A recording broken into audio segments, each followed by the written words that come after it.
Texas Tech has already had a great portal haul, but could they add more? In today's video, we'll discuss 2 edge portal targets that have emerged for the Red Raiders, as well as a reminder about, one guy that's set to be on campus on January 5th. Hey, how's it going, everybody? It's RC Maxfield here for the Back to 12 podcast, and, I get it. The Liberty Bowl didn't go the way we wanted it to if you're a Texas Tech fan.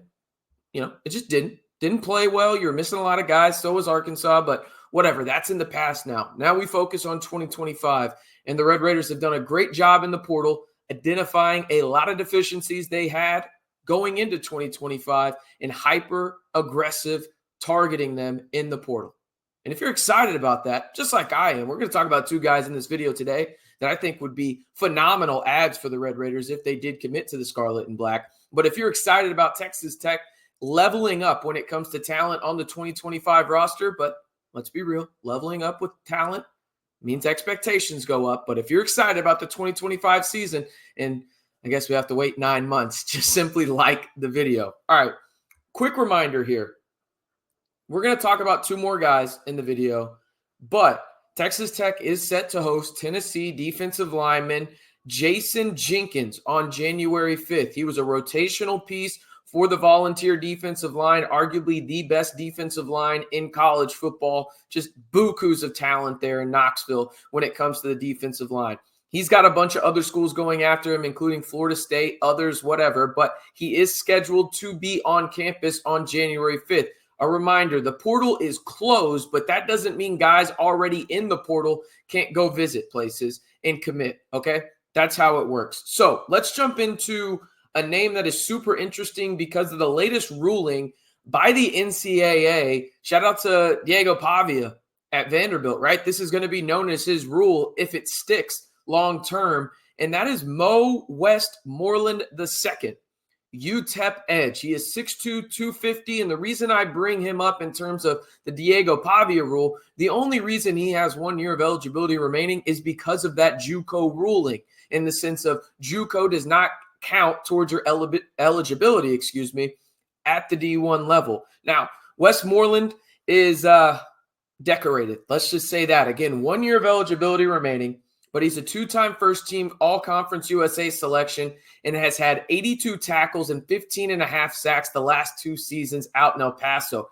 He is utilizing the recent JUCO-NCAA ruling, as I just mentioned, but he led Conference USA in 2024 with 7.5 sacks. He is a 2-time JUCO All-American, a 2-time Conference USA first-team All-Conference, and PFF's 2023 All-Conference team member. Now, you may remember, UTEP sounds familiar in terms of Texas Tech going out and adding a minor already in the portal. He was teammates with Amir Boyd-Matthews, the DB that has since committed and signed to the Red Raiders secondary. He has offers from Texas Tech, Oklahoma, Oklahoma State, and Minnesota, as well as a couple of others. Don't be surprised if you hear about a potential visit set up here in the not-too-distant future for Mo Westmoreland II, the UTEP edge rusher, okay? Again, really good production. I don't even care if it's in Conference USA, and you shouldn't either. The traits are there. Again, 82 tackles, 15.5 sacks the last 2 seasons. He has had at least 7.5 sacks, had 8 in 2023, but at least 7.5 sacks both years that he was in Conference USA playing for UTEP.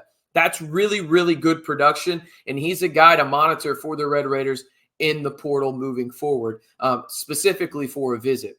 All right, speaking of a visit, though, this guy, according to the portal report over on Twitter, will visit Texas Tech. The exact date has not been confirmed yet, but he will visit both Texas Tech and Ole Miss, as he's already visited Baylor as well. His name, Ben Bell, Texas State edge. He's 6'2", 250, 1 year of eligibility remaining, just like Westmoreland previously mentioned. Now, Bell only played 4 games in 2024, but in 2023, he posted 57 tackles, 16 tackles for loss, and 10 sacks. He redshirted in 2024, and in those 4 games that he did play, had 13 tackles, 3.5 sacks, 2 pass breakups, and 1 forced fumble. According to On3, Bell is ranked as the 7th best edge rusher in this portal cycle and the 68th best player in the portal overall. Again, according to the portal report, Shout out to Jacob Harris over on the Scarlet and Black Insider. He works for them too.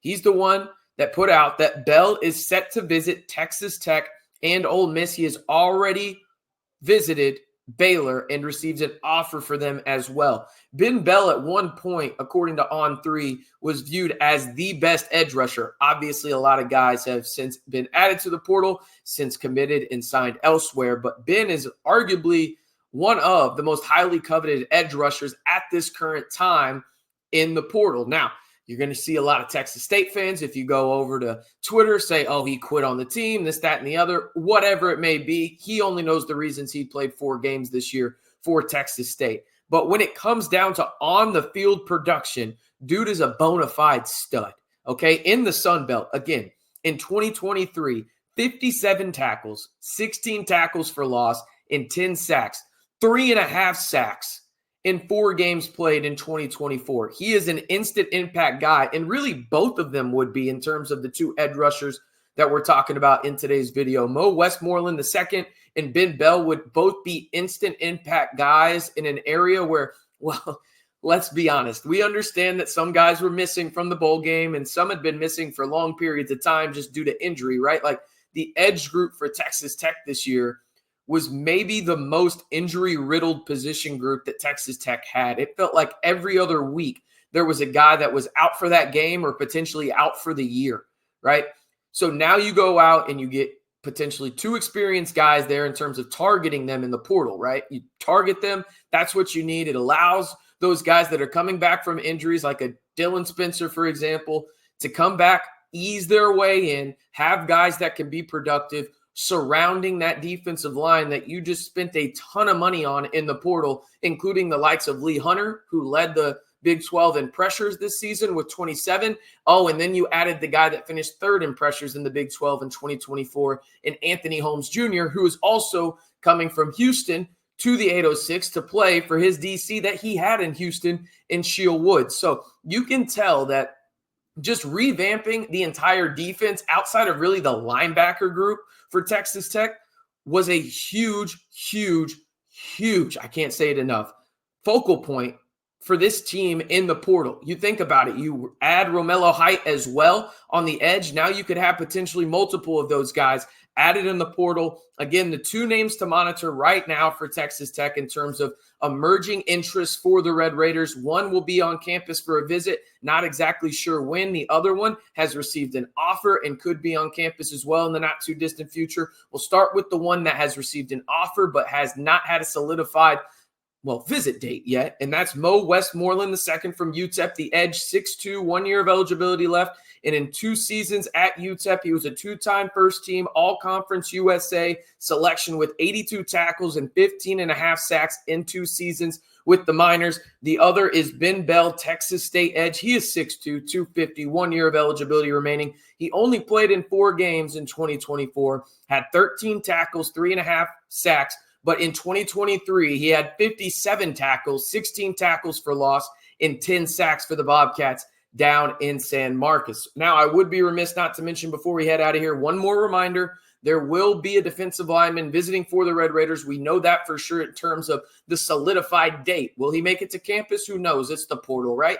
But Tennessee defensive line transfer Jayson Jenkins, as of right now, is scheduled to visit the 806 on January 5th. He is the defensive lineman from Tennessee. As I mentioned, was a rotational guy there for the Volunteers in Knoxville, and a guy that would come in and really be a nice piece and depth piece addition to that already, loaded, I think is probably a good way to describe the newly formed Texas Tech defensive line for 2025 with the 3 guys I just mentioned, or 2 guys I just mentioned, and then obviously Skylar Gill-Howard as well from Northern Illinois. So keep an eye on all 3 of these guys. Again, 2 of them are set to visit right now in Jenkins and Bell. Jenkins on the 5th. Bell, not entirely sure on the date yet, but the portal report is reporting that he will visit Ole Miss and Texas Tech.